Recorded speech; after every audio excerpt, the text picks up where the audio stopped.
भारतीय reserve bank के governor Shaktikanta Das ने शुक्रवार को कहा, हमें इस साल गर्मियों में सब्जियों की कीमतों पर नजर बनाए रखने की जरूरत है, क्योंकि आईएमडी ने अधिक गर्मी पड़ने की भविष्यवाणी की है।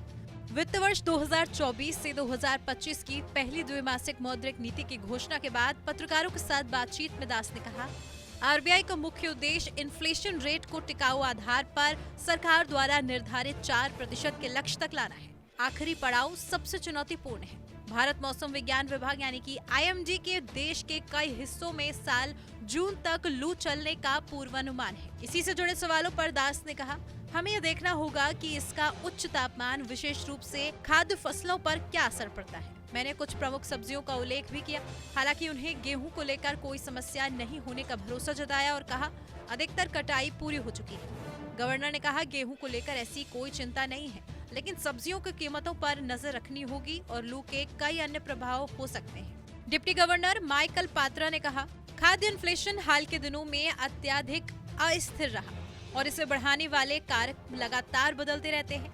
हम ये सुनिश्चित करने पर ध्यान दे रहे हैं कि इसका असर उपभोक्ता मूल्य इन्फ्लेशन के बाकी आयामों पर न पड़े। पात्रा ने कहा कि अंडा, मांस, मछली और चावल जैसी वस्तुओं की वजह से भी इन्फ्लेशन पर दबाव बना है। इसके अलावा हाल के दिनों में अनाज, सब्जियों के कारण भी खाद्य इन्फ्लेशन में वृद्धि हुई है। इससे पहले दिन में अपने बयान में गवर्नर ने कहा, इन्फ्लेशन पर आरबीआई का लक्ष्य अब सामने है। उन्होंने सभी के मूल्य वृद्धि को लेकर सतर्कता कम नहीं करने को कहा है। समय सीमा के बारे में पूछे जाने पर उन्होंने कहा, इन्फ्लेशन साल 2024 से लेकर 2025 की कुछ तिमाहियों में 4% से नीचे जाती दिख रही है, लेकिन फिर ऊपर आ जाएगी।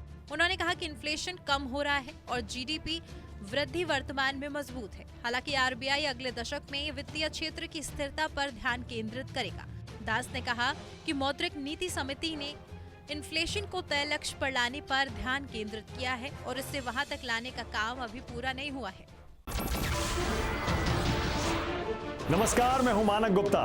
अगर आपको हमारा ये वीडियो पसंद आया हो तो इसे लाइक और शेयर जरूर करें और हाँ, हमें सब्सक्राइब और फॉलो करना ना भूलें ताकि आप देश और दुनिया की कोई खबर मिस ना करें।